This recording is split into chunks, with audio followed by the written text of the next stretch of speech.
In today's Leeds news, Ramazani Shout Out, transfer regret, Cooper's future update, and loan watch.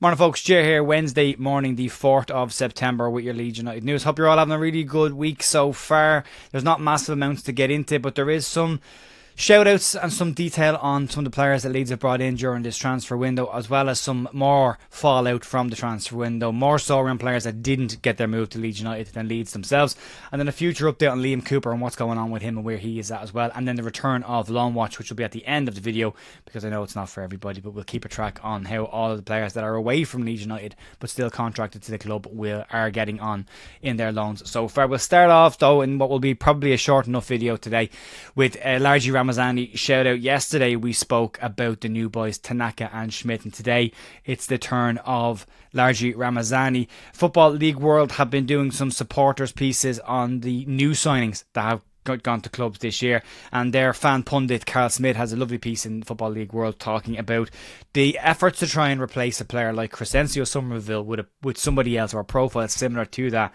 but also doing it between the financial restrictions and trying to balance the books as well. Ramazani may end up being the perfect fit for Leeds United as a replacement for Chris Somerville in the small cameo that we have seen so far. But Smith's comments on the difficulty of trying to find that player within the restraints that they have for a reasonable price, which is a massive headache for a lot of clubs, to try and replace your better players who've moved on with players that may be not known to your fan base. Ramazani ultimately will cost Leeds around about £10 million with everything included, but he does represent a high ceiling for Leeds at the age of 23, with huge amount of room to grow with Leeds United, or if it doesn't work with Leeds, there's potential sell-on value with the player because of his age as well. But hopefully he'll be a player that can bed in with Leeds United and move forward with the club. His pace, his trickery are two key areas that have been called out that liken him to Somerville, and again that ceiling to grow is a huge part with him. But Ramazani has only had a few minutes in a Leeds United shirt, but looked very keen, looked really eager, was getting involved, could have scored as well, only for a slight hesitation,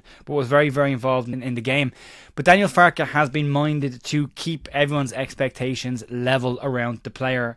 Comment on the fact that he will need time to settle in at Leeds United, as well as having no first team experience at championship level. He has played in the Liga, he has played in the Bernabeu, he has scored against Real Madrid, he's played in the Nou Camp against Barcelona, but the championship is a different beast, as we all know. It can humble you very, very quickly. So Daniel Farke is minded just keep everyone level and give the player time to settle in and find his feet. But initial viewing would say he's an exciting player that could get us off our chairs again. We've lacked a little bit of joy since Georgie and Cree went. Maybe this is the beginning of that kind of player coming in and giving us something to cheer about again in the attacking parts of the pitch. But give him some time, let him settle in. We'll see where he is coming back after international break. He's not away on international duty, so means Farke gets a chance to work with him, so that's a good thing.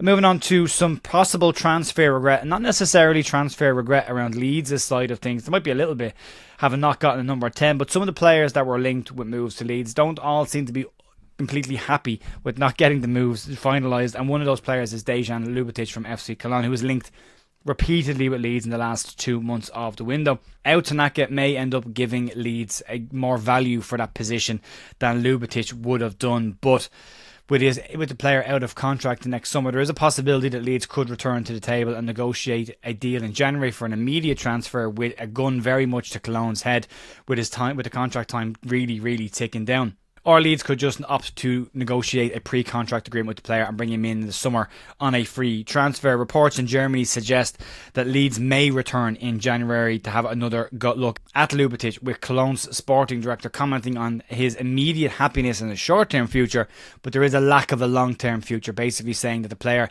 is happy to be where he is right now, but wants to focus on his football this year and doesn't want to talk about a contract until the end of the season, when his contract will be up.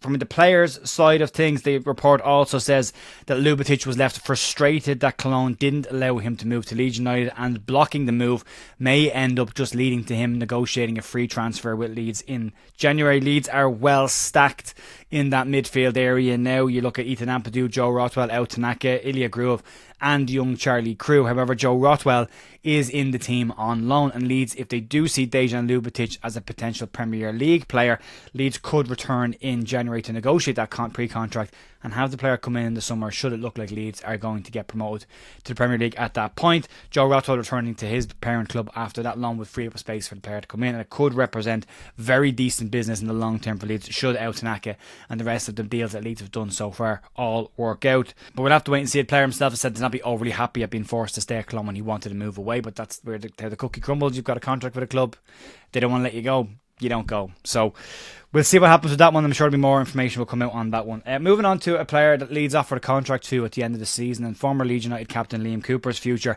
has been up in the air, and I was going to keep this until he had sorted out his future similar to what Leeds have planned, but there's a bit of noise around the player, and it's important, I suppose, to find out what's gone on with Cooper so far this summer and why has he not got a club just yet. Since the end of the season, Leeds offered the player a 1-year extension to his contract, and that was believed to have been rejected by Cooper, who decided to back himself, rightly so, to see if he could get a better deal at other clubs. There was talks that Sheffield United, Burnley and Blackburn Rovers all held talks with Cooper and were negotiating around the deal. All of those deals fell short, and the negotiation ended, and those clubs moved on to other targets. Recent reports looked like Cooper would be returning to his home club of Hull City, even being pictured at a game recently, but that also hasn't materialised into anything formal. The very, very latest reports stated that Cooper was training with Derby County, newly promoted back into the Championship, but again, nothing has materialised there. Now, according to the Yorkshire Post, they're saying that Cooper is in talks with CSKA Sofia.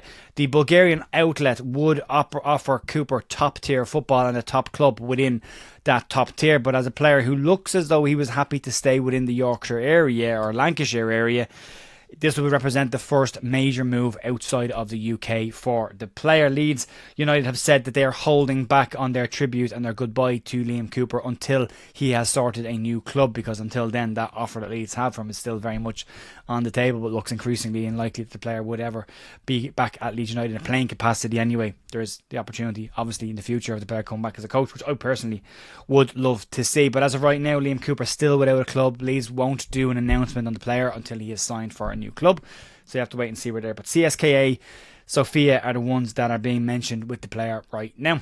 And then moving on to the return of this season's loan watch, and we'll catch up with what's been going on with the loanees. A significantly smaller group of loanees than last year, so this shouldn't take too long to get through. We'll move into that now.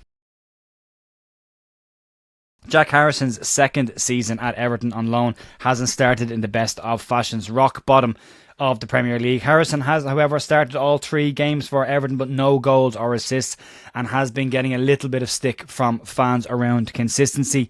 Rasmus Christensen also in his second year away from the club. He's at Eintracht Frankfurt with former Leeds United centre-back Robin Koch. He has appeared in all 3 of Frankfurt's league games so far this season and has been receiving praise for his performances so far and appears to be enjoying himself at Frankfurt. Sam Greenwood already in the second manager at Preston, but similar to his Borough loan, it started well for him. Preston lost 3 of their 4 games so far, but Greenwood has started 2 of the 4 league games and scored twice against Harrogate in the EFL Cup. Darko JB is with Wayne Rooney's Plymouth, and it's a tough start for them. No wins in the league just yet, but JB has started all 3 league games for them, playing as a number 10. No goals or assists just yet. Sonny Perkins, after a failed loan at Oxford last season, Perkins is now at his boyhood club Leyton Orient and has returned to that club. No starts yet for the player in the league, a few sub appearances, and is unlikely to return to Leeds United at the end of the season, the final year of his contract. And going back to Leyton Orient represented a finality of where he will be going on his Leeds United journey, and looks as though Sonny Perkins may head back to Leyton Orient should he be able to make this loan move. It's a high fall for Perkins, it really, really is, but it's, as I said, significantly smaller grouping of loan players than it was last season. It was like that last year, nuts, but much, much smaller. We'll keep an eye on them as well. There will be some other younger players that have gone out on loan and will go out on loan. We'll cover them up when they start playing games as well, so we'll cover all of that in the news. And that is going to be it for me today, folks. Massive thanks as always for supporting the channel. I'll be back tomorrow morning for more Leeds news. I will talk to you then. See ya.